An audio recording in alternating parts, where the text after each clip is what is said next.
This might sound a bit bizarre, but please bear with me. My parents never really wanted children. They were focused on living their lives without the responsibility of raising a kid, and my dad especially was adamant about not having any. My mom shared his feelings for years until she started seeing all her friends and her sister becoming mothers. She felt a sense of missing out and began talking to others, deciding she wanted at least one child, so she wouldn't regret it in the future. However, my father remained completely against the idea. He didn't believe in having a child just to avoid future regrets. He was confident in his decision and saw no reason to change his mind, no matter how much pressure my mother was putting on him. This disagreement led to a lot of tension in their relationship. They argued constantly, my mother feeling torn between her own uncertainty and the expectations placed on her by her family. My father, on the other hand, felt like he was being backed into a corner over something he never wanted in the first place. After weeks of fighting, my father eventually gave in, not because he suddenly wanted a child, but because he was exhausted by the constant conflict. He agreed, not out of excitement or love for the idea, but simply to keep the peace. And that is how I came into this world. The moment my mother actually had me, she realized something she hadn't expected. She didn't enjoy being a mother. In fact, she hated it. She hated waking up in the middle of the night to feed me or change my diapers every few hours. The reality of taking care of a baby was overwhelming for her, and she quickly discovered that she had neither the patience nor the desire to do it. My dad absolutely did not help in raising me, so my mom would frequently try to leave me with my grandmother or my aunt for extended periods, sometimes even for days at a time, so that they could take care of me. It wasn't just that she didn't know how to care for me, she didn't even want to learn. To her, motherhood was more of a burden than anything else. Because of this, I grew up feeling a much stronger bond with my aunt and grandmother than I ever did with my own mother. They were the ones who truly took care of me, and in many ways they felt more like my real parents. My aunt already had 2 sons of her own, but that didn't stop her from making room in her heart for me. She had always wanted a daughter, and I think that's part of the reason she showed me so much love and attention. She took on responsibilities that weren't hers simply because she cared about me. My grandmother, too, stepped in to fill the void my parents left. She saw firsthand how neglected I was, and she never hesitated to take care of me. She became the one I depended on the most, making sure all my basic needs were met. Because of how involved she was in raising me, I grew up thinking that this was just how things were supposed to be. To me, it felt normal that my grandmother and aunt were my primary caretakers, while my actual parents remained distant. Meanwhile, my parents would go off traveling for weeks and months, leaving me behind to be taken care of by my mom's family like it was nothing. At first, I missed them terribly. I longed for their attention and hoped that maybe one day they would realize how much I wanted to be with them. Sometimes I would write them letters, pouring out my feelings, hoping that if they read my words, they would start to miss me too, but it never worked. They never wrote back, and even when they finally returned home from their trips, they wouldn't rush to see me. Days would go by and they would make no effort to come visit. It wasn't until my grandmother would finally scold them, calling them out for being such neglectful parents, that my mother would reluctantly come to see me. And when she did, she would bring a few gifts as if that was supposed to make up for everything. I would always get excited to see her, but I could see it in her face. She never looked happy around me. It was like being with me was a chore she had to get through before she could go back to her normal life. My dad, on the other hand, didn't even bother pretending. He never came to see me at all. If I ever tried to talk to him on the phone, he would always have an excuse. At first, I believed him. I thought maybe he was just busy. Maybe he really did want to talk but couldn't at that moment. But as time went on, I realized the truth. He just didn't care. Eventually, I got tired of hoping and stopped trying altogether with my parents. For 10 years, I lived this way, being raised by my grandmother while my parents lived their lives without me. But then, everything changed. My grandmother was diagnosed with cancer, and out of nowhere, the one person who had always been there for me was suddenly too sick to take care of me. She needed treatment, and with her health declining, she could no longer look after me the way she always had. And that's when my aunt stepped in. She confronted my parents and demanded that they finally take responsibility for me. My grandmother had done their job for a decade, and now it was their turn. But as expected, my father flat out refused. He wanted nothing to do with me and wasn't interested in changing that. My mother, instead of stepping up, tried to push the responsibility onto my aunt, making excuses about why she couldn't take me in. This led to a massive fight in the family. My aunt was furious. She had been patient for years, but now she was done tolerating their selfishness. Finally, she made a threat that forced them to act. She told them that if they didn't take me in, she would call Child Protective Services and have them reported. She made it clear that she wasn't bluffing, and my parents knew it. Faced with the possibility of legal trouble, they had no choice but to take me back.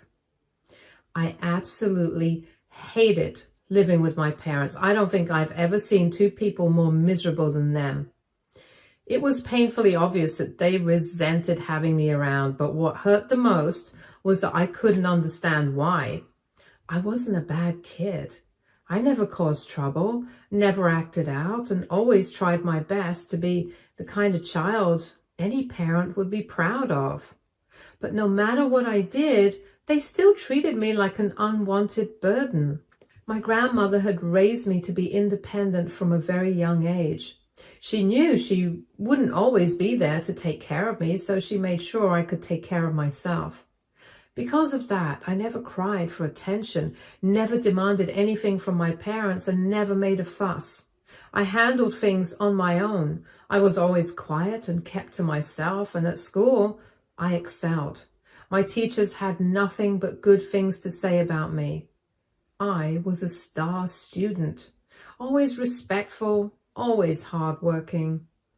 At home, I went out of my way to be helpful.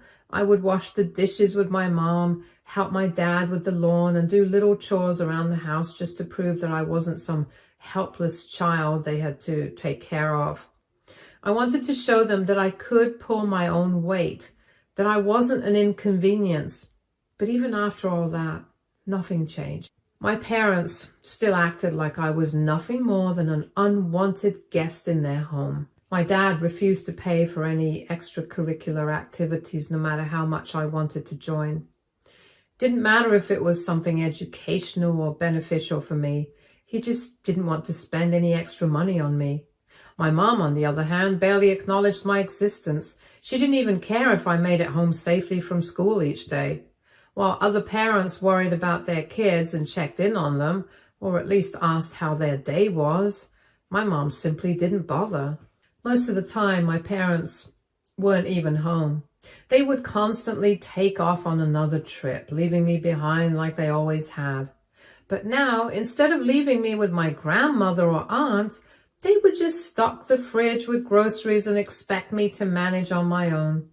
I was still just a kid, yet they had no problem abandoning me for days at a time.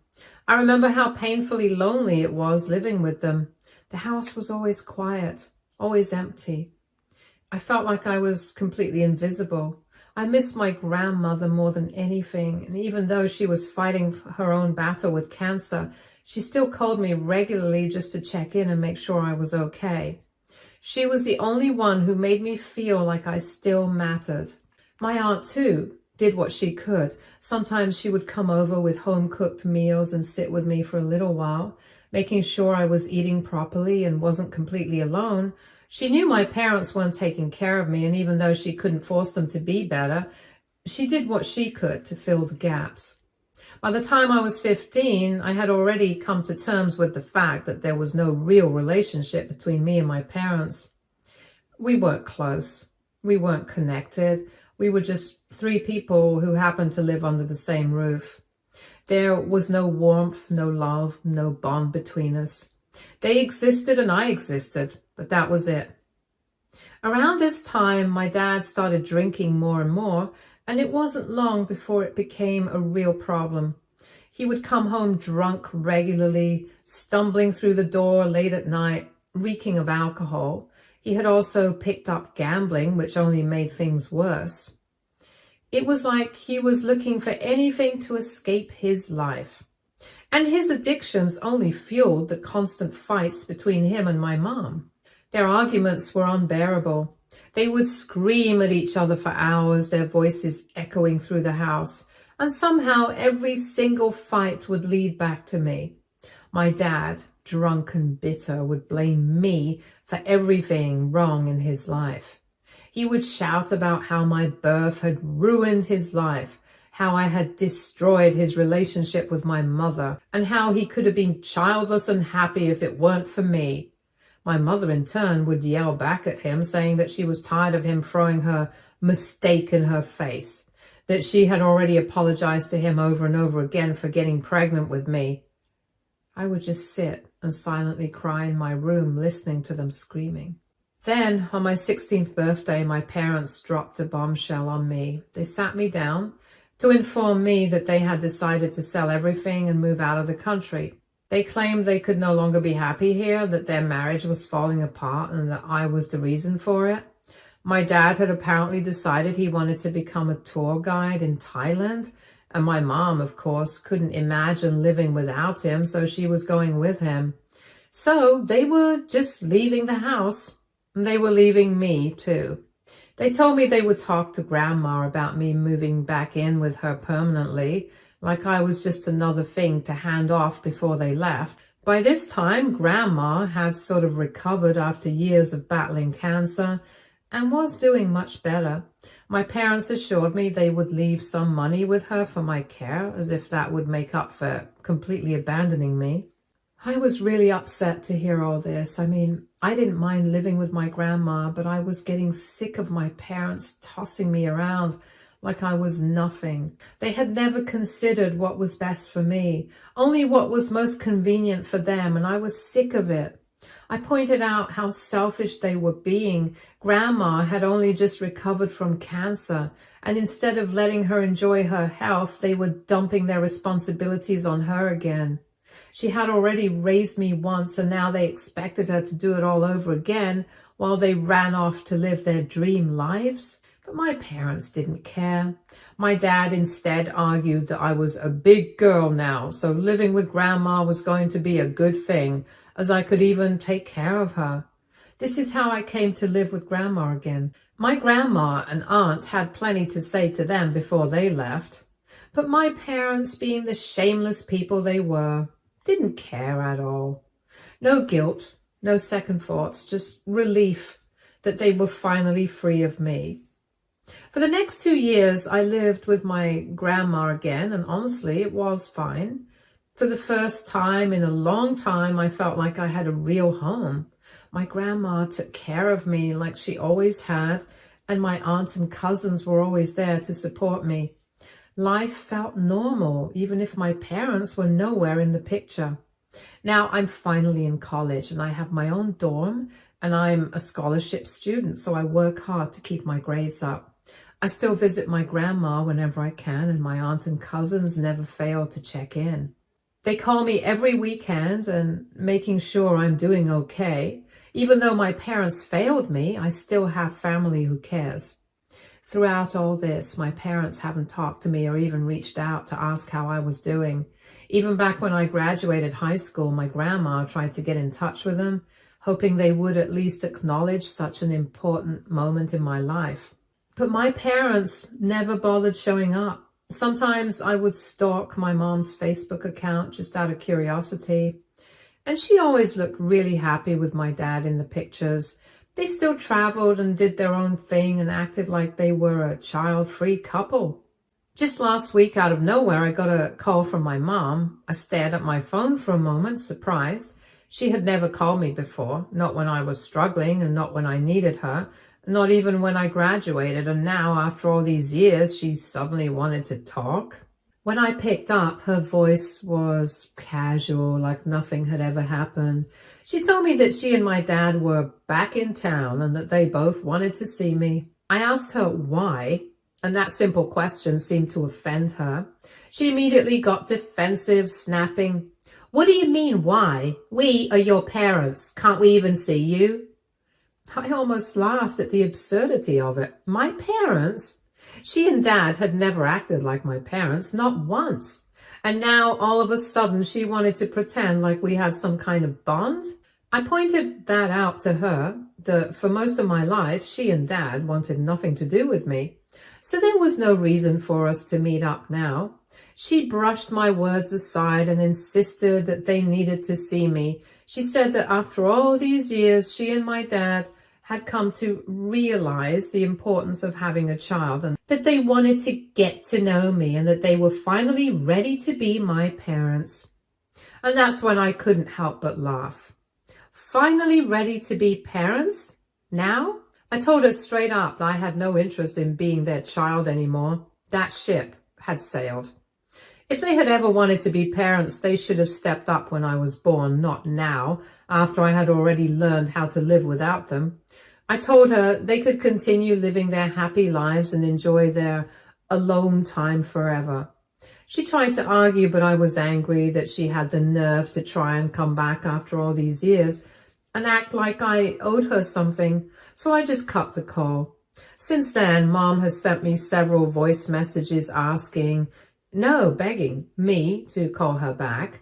She wants me to at least hear her out and thinks I'm being unreasonable and unnecessarily mean to her. AITA.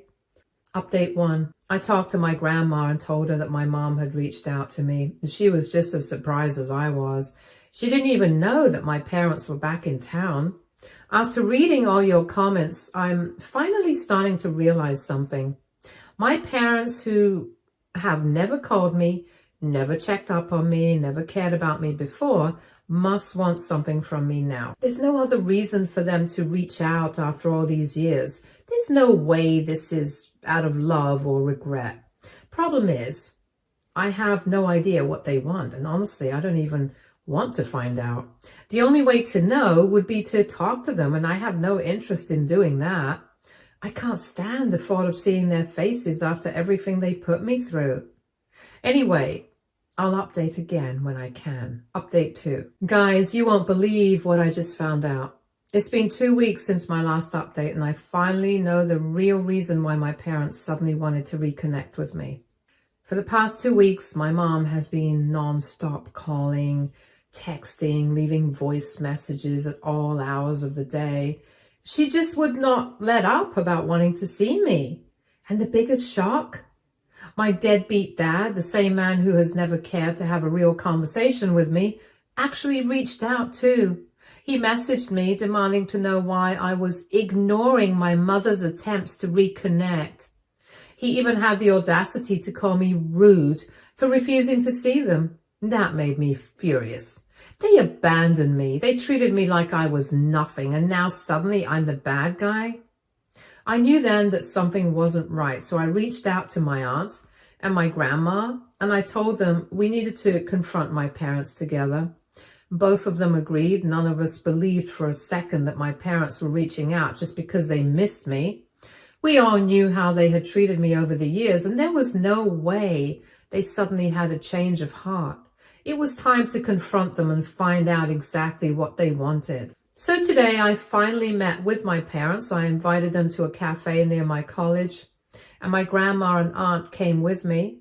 I knew my parents were expecting me to show up alone, so when they walked in and saw I had backup, they looked completely caught off guard. It had been years since I last saw them, and honestly, I almost didn't recognize them. They both looked so much older than I remembered. My dad especially. He was thin, pale, and just sickly. It was obvious something was wrong. My parents tried to awkwardly greet me, but I wasn't there to play catch-up or exchange pleasantries. I got straight to the point. "What do you want from me?" I asked. At first, they tried to dance around the question, saying that they had genuinely missed me and wanted to see how I was doing, but I wasn't letting them off the hook that easily. I kept pressing, and after a lot of back and forth, my dad finally admitted it. He has kidney failure and needs a transplant. He explained how he'd been getting a treatment in Thailand for a while, but now, because his condition was getting worse, he needed the best possible care. So that's why they had moved back to the area. He was telling me all this, his voice almost sounding like he wanted sympathy, but I couldn't bring myself to feel sorry for him. Then my mom jumped in, saying that all of their retirement funds had been drained because of his medical bills. She claimed they barely had enough money to survive. I didn't know whether to believe her or not, and part of me wondered if this was just another way to manipulate me. But then she said something that really hit me. She said she wanted me to move back in with them, get a part-time job, and help pay for my dad's treatment. That wasn't even the worst part. The real bombshell came next. She asked me to get tested to see if I was a potential match for donating a kidney to my dad. That's why they reached out. Not because they missed me, not because they cared, but because they needed something from me. Hearing this, I saw red. After everything they put me through, after years of neglect, they were asking me to give up a part of myself, literally, for him. It felt like a slap in the face, and I couldn't believe she had the nerve to ask. The sheer audacity of my parents to come to me after all these years, after treating me like I was nothing and expecting me to save them. I was so furious I couldn't even find the words to respond. But before I could say anything, my aunt and grandma pounced on them. My grandma's voice shook with anger as she yelled, "How dare you! You and Cal never raised this child. You never loved this child. You never even spent time with her. She's 19 years old now, and you don't know a single thing about her. You abandoned her, left her with me, ignored all my calls, and never once asked how she was doing, and now you want her to take care of you?" My aunt nodded in agreement, her face full of disgust. "You two are unbelievable. You never even wanted her. You made her feel like a burden her whole life, and now when you need something, you suddenly remember she exists. How shameless can you two be?" At this, my mom actually had the nerve to argue. Her expression twisted in frustration as she spat out, "Yes, I always regretted having her, but now at least her life can finally be put to use. Helping her father is a good thing. Isn't that why people have children? She needs to help us during this time. If we can't ask our own daughter for a kidney, then who else are we supposed to ask?" It was like everything she was saying was meant to guilt trip me into doing what she wanted. The way she spoke about me like I was just some tool she could use when it was convenient made my stomach churn. My mom was acting like I was obligated to sacrifice for them now, regardless of everything they put me through. She was so wrapped up in her own desperation that she couldn't even see how wrong it was for her to ask me for something like that after all these years of abandonment. Until then, I had kept my mouth shut and I tried not to get upset, but hearing their confession, I felt physically sick. I looked my parents straight in the eye and told them I was not going to help them. I told my mother outright that just because she gave birth to me didn't mean she owned me or my body. I reminded her that she and my father had spent their whole lives happily without me, so now, whether they lived or died, it had nothing to do with me. My dad immediately jumped in, trying to argue. He said he had no siblings and that both his parents had cut contact with him and were now too old to even help, and that he had no one else to turn to. He kept insisting that I was his only chance of survival, And then, in the most pathetic display I had ever seen, he scrunched up his face like he was about to cry, fake cry, and pleaded with me to just forget the past and help him, just this once so he could keep living. And then came the part that made my blood boil. He promised, actually promised, that he would finally be my father if I did this one thing for him. He said that if I refused, I would be letting him die, and that his death would haunt my conscience forever.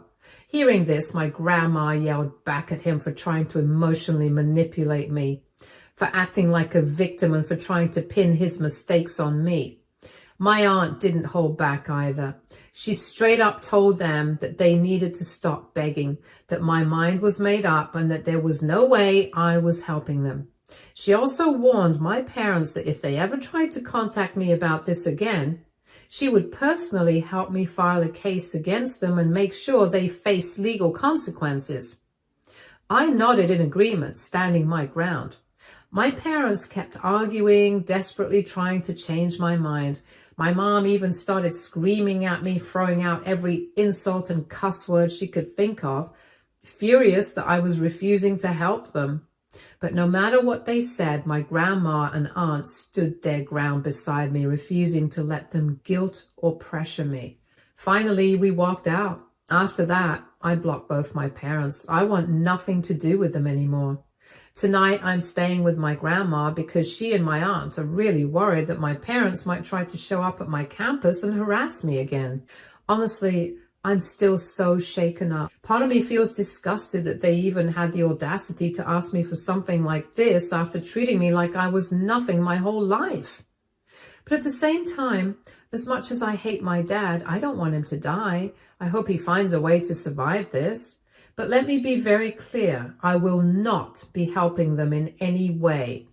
My parents are on their own. Update 3. It's been almost 7 months since my last update. I just found out this morning that my dad has passed away. My aunt called to let me know, and I could hear in her voice that she was surprised as well. She and my grandma are going to the funeral, but I've made up my mind not to go. I don't feel like it's something I need to be a part of. To be honest, I don't even know how to feel about this. The idea of calling him my dad feels off because in reality, he was never really there for me. He wasn't a father in any way I've seen other people's dads be. He never spent time with me, never showed any care, never made an effort to be involved. So now he's gone and it feels almost surreal. A man who, for most of my life, barely existed in any meaningful way is just gone. I don't feel a sense of loss because I never really had a relationship with him to begin with. I'm sure my mom is devastated. She's still blocked, so I can't hear her side of things, but I'm sure if she could get through to me, she'd be blaming me for his death. In her mind, I'm probably still the one to blame for everything, and honestly, I know none of this is my fault, but even so, the thought of facing her again after everything that's happened feels impossible. I don't know if I could ever look her in the eye after everything she's put me through.